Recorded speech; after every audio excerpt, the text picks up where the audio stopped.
40,000 KG রেশনের চাল আটা খোলা বাজারে বিক্রির আগে আটক করল পুলিশ। গ্রেপ্তার 3 জন, আটক একটি লরি। হুগলি গ্রামীণ পুলিশের চণ্ডীতলার এসডিপিও তমাল সরকার জানান, চণ্ডীতলা থানায় একটি সূত্র মারফত খবর পায়। ওসি অনিল রাজ সেই অনুযায়ী স্পেশাল ব্রাঞ্চ ও পুলিশের টিম পাঠানোর ব্যবস্থা করেন চণ্ডীতলার জঙ্গলপাড়া এলাকায়। সেখানে একটি লরিকে আটক করা হয়। একটি গোডাউনে অভিযান চালিয়ে 37,500 কেজি চাল আটা আটক করা হয়। এসডিপিও বলেন, এই চাল আটা কোথা থেকে এলো, কারা বিক্রি করলো, গোটা বিষয়টাই খতিয়ে দেখা হচ্ছে। হুগলি জেলা পরিষদের খাদ্য কর্মাধ্যক্ষ শামীম আহমেদ কয়েকদিন আগে ডানকুনিতে একটি গোডাউনে পুলিশ নিয়ে নিজে অভিযান চালান। সেখান থেকে রেশনের চাল আটা আটক করে পুলিশ। কর্মাধ্যক্ষ চণ্ডীতলার ঘটনা প্রসঙ্গে বলেন, এর আগে ডানকুনিতে আমি নিজে হাতে ধরেছিলাম। আজকে যেটা হয়েছে সেটা হুগলি গ্রামীণ পুলিশ এলাকায় ইবি ও চণ্ডীতলা পুলিশ যৌথভাবে অভিযান চালিয়ে ধরেছে। আমাদের খাদ্য দপ্তরের আধিকারিকরাও ঘটনাস্থলে গেছেন। গোডাউনের যে মালিক সে গ্রেপ্তার হয়েছে। লরির চালক খালাসিও গ্রেপ্তার হয়েছে। তাদের বিরুদ্ধে আইনানুগ ব্যবস্থা নেওয়া হবে। সাধারণ গরিব মানুষের জন্য যে খাদ্য সামগ্রী দেয়া হচ্ছে রেশনে, এগুলো যাতে বাইরে না যায় সেটা দেখার জন্য সব দপ্তরকে বলা হবে। কারা এই কাজ করছে সেটাই তদন্ত করে বের করতে হবে। কোনো সরকারি গোডাউন থেকে পাওয়া যাচ্ছে না, কোনো ডিস্ট্রিবিউটর বা রেশন ডিলারের কাছ থেকেও পাওয়া যাচ্ছে না। এটা কারা বিক্রি করছে সেটাই দেখার।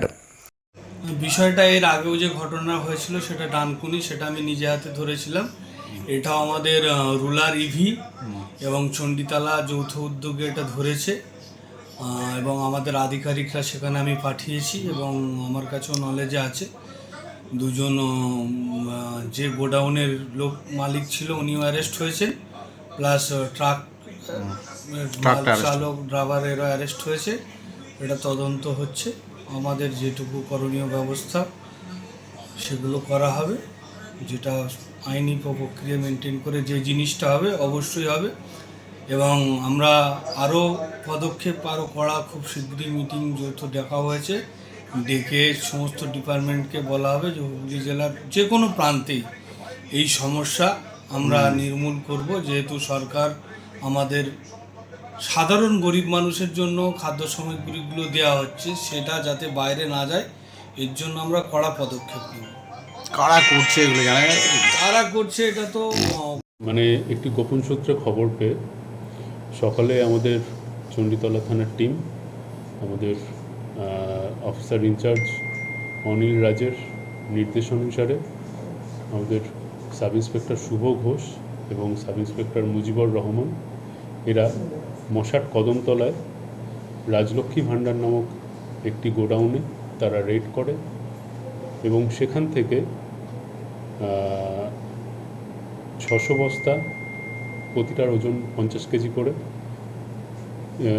মোট 30,000 কেজি চাল, তারপরে আবার 50টি বস্তা 50 কেজি করে, 2,500 কেজি চাল, 2,500 কেজি ময়দা এবং আবার 100টি প্যাকেট 50 কেজি করে 5,000 কেজি ময়দা, সর্বমোট 37,500 কেজি যেটা পিডিএস প্রোডাক্ট আছে, রেশনের প্রোডাক্ট, যেগুলো বেআইনিভাবে যেগুলো অন্য জায়গায় পাচার হচ্ছিল সেইগুলো আমরা উদ্ধার করি।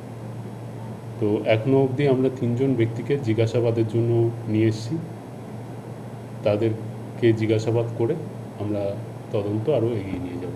তো এই উদ্দেশ্যে আমাদের একটি সুমোটো কমপ্লেন্ট হচ্ছে, সেটার বেসিসে কেস হচ্ছে এবং এরপর পরবর্তী তদন্তের পর্যায়ে আমরা পৌঁছাবো। এবং একটি ট্রাক আমরা সিজ করি যার নাম্বার AP39BE7377। যে এখনো পর্যন্ত পিটিএস এর যে মালগুলো পাওয়া গেছে তার মধ্যে আটার প্যাকেট পাওয়া গেছে বলে জানা যাচ্ছে, ময়দার প্যাকেট পাওয়া গেছে, রেশনের আটার প্যাকেট ছিল বলে জানা যাচ্ছে। সেটা আমরা ভেরিফাই করছি। এখন দেখছি যে মানে এখনো অবধি আমরা জানতে পেরেছি যেটা ময়দা আছে, তো আটা আছে, সরি আটা আছে। এই যে পণ্যগুলো আপনারা আমাদের সিজ করেছেন, এগুলো এই গোডাউন থেকে কোথায় বা কীভাবে যাচ্ছিল বা কোন জায়গায় যাচ্ছিল? সেইগুলো আমরা দেখুন এটা জাস্ট কিছুক্ষণ আগেই আমরা এটা পেয়েছি, সংবাদটা পেয়েছি। তো 3 জন ব্যক্তিকে আনা হয়েছে, তাদেরকে জিজ্ঞাসাবাদ করছি এরপর তদন্ত করে এটার কি কোথা থেকে এগুলো আসছে এবং কোথায় সেগুলো পাচার হচ্ছে সেগুলো তদন্ত করে আমরা জানতে পারবো। এটা কতদিন ধরে চলছিল বলে জানতে পারবেন? এখনও সেটা আমরা জাস্ট ওটা ইনভেস্টিগেশন করে আমরা জানতে পারলে তখন আপনাদের জানিয়ে দেবো। যাদের নিয়ে আসা হয়েছে আটক করে তাদের নামগুলো এক্ষুনি ডিসক্লোজ করতে পারছি না তদন্তের স্বার্থে, ঠিক আছে? এটা কি ব্যবসায়ী ছিল না আদার্স? অনুপালের report, Hooghly TV. Like, share, subscribe করুন হুগলি টিভি। খবর এখন বুক পকেট।